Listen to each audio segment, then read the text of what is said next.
ಆರ್.ವಿ. ದೇಶಪಾಂಡೆ ಅವರಿಗೆ ಸಚಿವ ಪದವಿ ಸಿಗದಿರುವುದಕ್ಕೆ ಬೇಸರ ವ್ಯಕ್ತಪಡಿಸಿ ಸಚಿವ ಪದವಿಗಾಗಿ ಆಗ್ರಹಿಸಿದ ದಾಂಡೇಲಿ ತಾಲೂಕಿನ ಆಲೂರು ಗ್ರಾಮ ಪಂಚಾಯಿತಿಯ ಮಾಜಿ ಸದಸ್ಯರಾದ ಗಣಪತಿ ಅರ್ಜುನ್ ಸೂರ್ಯವಂಶಿ ರಾಜ್ಯ ಕಂಡ ಶ್ರೇಷ್ಠ ರಾಜಕಾರಣಿಯಾಗಿ ರಾಜ್ಯದ ರಾಜಕೀಯ ಇತಿಹಾಸದಲ್ಲಿ ತನ್ನದೇ ಆದ ಛಾಪನ್ನು ಮೂಡಿಸಿದ ಮೇರು ವ್ಯಕ್ತಿತ್ವದ ಅನುಭವಿ ಹಾಗೂ ಸಜ್ಜನಿಕೆಯ ರಾಜಕಾರಣಿಯಾಗಿ ಮತ್ತು ರಾಜ್ಯ ವಿಧಾನಸಭೆಯ ಹಿರಿಯ ಸದಸ್ಯರಾಗಿರುವ ಹಳಿಯಾಳ ಜೋಯಿಡಾ ವಿಧಾನಸಭಾ ಕ್ಷೇತ್ರದ ಶಾಸಕರಾದ ಆರ್.ವಿ. ದೇಶಪಾಂಡೆ ಅವರಿಗೆ ಅವರ ಅಗಾಧ ಅನುಭವ ಮತ್ತು ಅರ್ಹತೆಯನ್ನು ಪರಿಗಣಿಸಿ ಸಂಪುಟ ವಿಸ್ತರಣೆಯ ಸಂದರ್ಭದಲ್ಲಿ ಸಚಿವ ಪದವಿಯನ್ನು ನೀಡಬಹುದೆಂದು ಬಲವಾಗಿ ನಂಬಿದ್ದೆವು.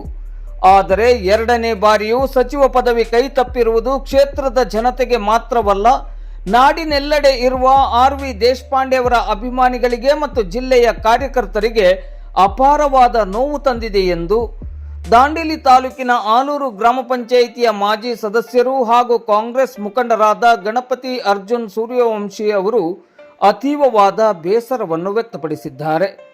ಅವರು ಇಂದು ಸೋಮವಾರ ಸಂಜೆ ಮಾಧ್ಯಮಕ್ಕೆ ನೀಡಿದ ಪ್ರಕಟಣೆಯಲ್ಲಿ ಡಿ.ಕೆ. ಶಿವಕುಮಾರ್ ಅವರ ನೇತೃತ್ವದ ರಾಜ್ಯ ಸರ್ಕಾರಕ್ಕೆ ಅನುಭವಿ ಹಾಗೂ ಮುತ್ಸದಿ ರಾಜಕಾರಣಿಗಳಾದ ಆರ್.ವಿ. ದೇಶಪಾಂಡೆ ಅವರ ಮಾರ್ಗದರ್ಶನ, ಸಲಹೆ, ಸೂಚನೆ ಅಗತ್ಯವಾಗಿ ಬೇಕಾಗಿದೆ.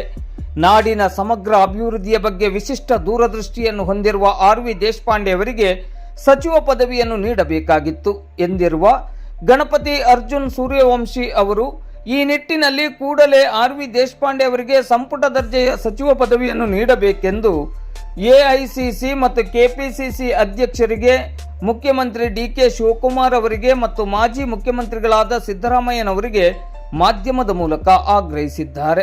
ಒಂದಾನು ವೇಳೆ ಸಚಿವ ಪದವಿ ನೀಡದಿದ್ದಲ್ಲಿ ಜಿಲ್ಲೆಯಲ್ಲಿ ಪಕ್ಷಕ್ಕೆ ಹಾಗೂ ಪಕ್ಷದ ಸಂಘಟನೆಗೆ ಬಹಳ ದೊಡ್ಡ ಮಟ್ಟದ ನಷ್ಟ ಸಂಭವಿಸಲಿದೆ. ಆರ್.ವಿ. ದೇಶಪಾಂಡೆ ಅವರನ್ನು ಪ್ರೀತಿಸುವ ಮತ್ತು ಗೌರವಿಸುವ ನನ್ನಂತ ಲಕ್ಷಾಂತರ ಕಾರ್ಯಕರ್ತರು ದೇಶಪಾಂಡೆ ಅವರನ್ನು ಸಚಿವರನ್ನಾಗಿ ಮಾಡಬೇಕೆಂದು ಆಗ್ರಹಿಸುತ್ತಿದ್ದೇವೆ. ಒಂದು ವೇಳೆ ಸಚಿವ ಪದವಿ ನೀಡದೇ ಇದ್ದ ಪಕ್ಷದಲ್ಲಿ ಸಂಘಟಿತರಾಗಿ ನಾವು ಹೋರಾಟಕ್ಕೆ ಇಳಿಯಬೇಕಾದೀತು ಎಂದು ಗಣಪತಿ ಅರ್ಜುನ್ ಸೂರ್ಯವಂಶಿ ಅವರು ಎಚ್ಚರಿಕೆಯನ್ನು ನೀಡಿದ್ದಾರೆ.